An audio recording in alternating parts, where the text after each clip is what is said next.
Hello friends, welcome back to my channel Rashmi's food corner. कैसे हैं आप सब।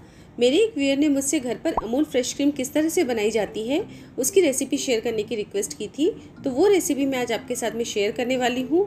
और इस होममेड क्रीम से हम क्या क्या बना सकते हैं और क्या क्या नहीं बना सकते हैं, दोनों ही बताऊँगी। और क्या इस होममेड क्रीम को बिल्कुल अमूल क्रीम की तरह हम काम में ला सकते हैं, वो भी हम इस वीडियो में देखेंगे। तो चलिए फिर फटाफट से बनाते हैं। फ्रेश क्रीम बनाने के लिए मैंने बफेलो का बिल्कुल फ्रेश मिल्क 2 लीटर लिया है और इसको उबलने के लिए गैस के ऊपर चढ़ा दिया।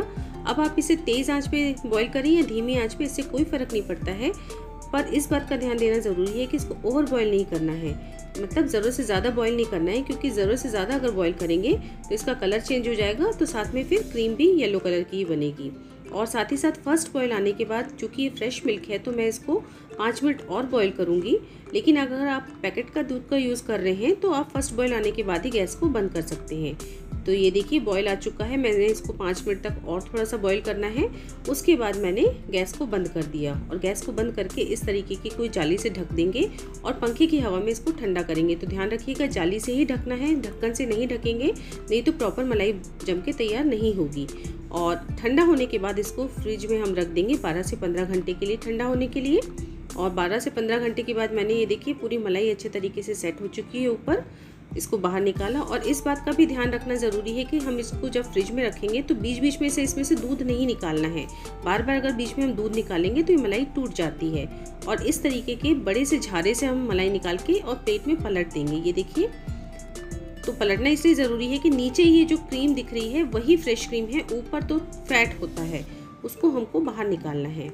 तो इस तरीके से मैंने पलट दिया है और इस दूध को अब हम एक साइड में रखेंगे। काफ़ी बड़ा झारा था लेकिन फिर भी थोड़ी सी मलाई टूट गई है।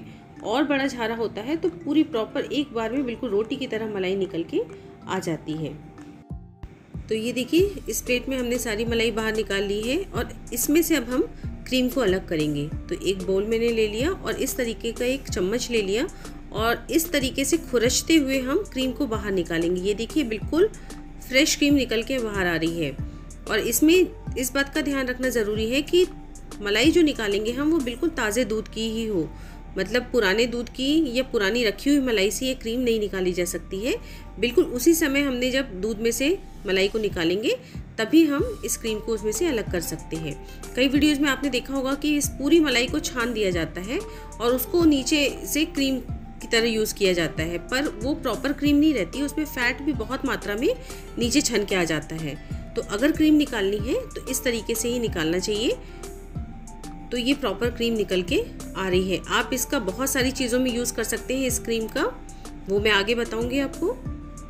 तो इस तरीके से क्रीम निकाल ली और ये जो बचा है, ये फैट बचा है, इसका हम घी निकाल सकते हैं। ये देखिए ये पूरा पूरा फैट बचा है, इसका हम घी निकाल सकते हैं। तो इसको अब मेरे को एक साइड में रख देना है। इसमें काफ़ी दूध भी आ गया था उस झारे से निकालने में, तो दूध भी मैंने अलग रख दिया। और ये हमारी क्रीम निकल के आ गई है। ये देखिए बिल्कुल बढ़िया क्रीम निकल के आई है, बहुत ही प्रॉपर, बिल्कुल अमूल की जो क्रीम होती है उसी तरीके की ये क्रीम निकल के आई है। इसे हम सब्जियों में यूज़ कर सकते हैं या फिर कॉफ़ी में यूज़ कर सकते हैं या फिर मिठाइयों में यूज़ कर सकते हैं।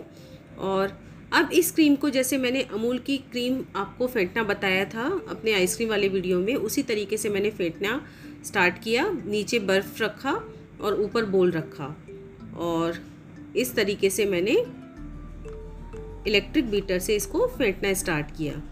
तो ये देखिए इसको फेंटने के लगभग 30 से 40 सेकंड के बाद ही ये देखिए इस तरीके से ये बटर में कन्वर्ट हो गई है। इसका मतलब घर में जो हम फ्रेश क्रीम निकालते हैं उसको हम विप नहीं कर सकते हैं। और मैंने गाय का दूध भी यूज़ करके देखा था, उसको भी इसी तरीके से करके देखा, तो वो तो विप ही नहीं हो पाया, वो लिक्विड का लिक्विड ही रह गया।